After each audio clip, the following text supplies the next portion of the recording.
ये नेक्स्ट है मॉड। देखो डिस्क्रीट और कॉन्टिन्यूस में मॉड अलग अलग तरह से कैलकुलेट करेंगे, और वो भी दो तीन टाइप से, दो तीन प्रकार से। देखो जैसे बाय द वे अगर फर्स्ट टाइप अगर मैं देखूं, पेन चेंज करके बताता हूँ। जैसे बाय द वे अगर जो x फॉलो कर रहा है ज्योमेट्रिक p को, मॉड बेसिकली मॉड लिखा हो या मैक्सिमम वैल्यू लिखी हो या फिर लिखा हो पीक, बात एक ही है। मतलब ये कोई एक ग्राफ बना है, सपोज मान लेते हैं ये कुछ इस प्रकार से ग्राफ बना है, बस यहाँ पे कुछ और नहीं पूछ रहा है, यहाँ पे पूछ रहा है जो इसका पीक है वही बस मॉड है।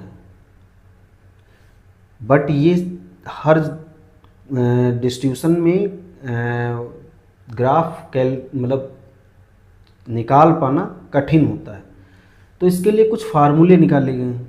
अब जैसे बात है ये लिखा है x फॉलो कर रहा है ज्योमेट्रिक डिस्ट्रीब्यूशन को, तो fx, या अब पूछ रहा है कि इसका मॉड बता दो। अच्छा, तो मॉड बहुत तरीके हैं, मॉड बस उसका पीक पता करना है। तो इसे सपोज मान लेते हैं कि हम px जो लिखा था यहाँ पे 0 पुट करें, और यहाँ पे लिखें p, और यहाँ पे लिखें q, और यहाँ पे लिख दें 0, तो ये हो जाएगा हमारा p। अब सपोज बाय द वे यहाँ पे उसने ये भी दे दिया कि p तुम्हारा है 1/3, तो q क्या होगा 1/3, तो q हमारा ये हो गया।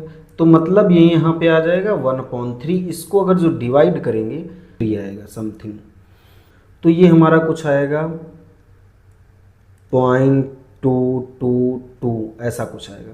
ऐसे ही आप और भी चीज़ें कैलकुलेट करेंगे, से 2 पे कैलकुलेट करो, सब पे नहीं कैलकुलेट करना है, मतलब तुमको एक पैटर्न पता चल जाएगा यहीं तक।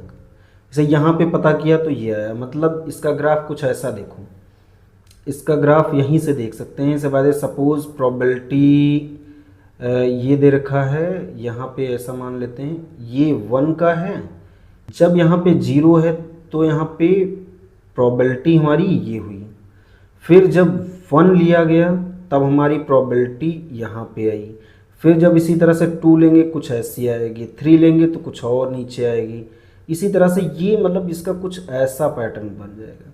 तो यहाँ पे जो मॉड होगा वो यहाँ पे मैक्सिमम यहीं पे। एक तो ये तरीका है डिस्क्रीट के केस में।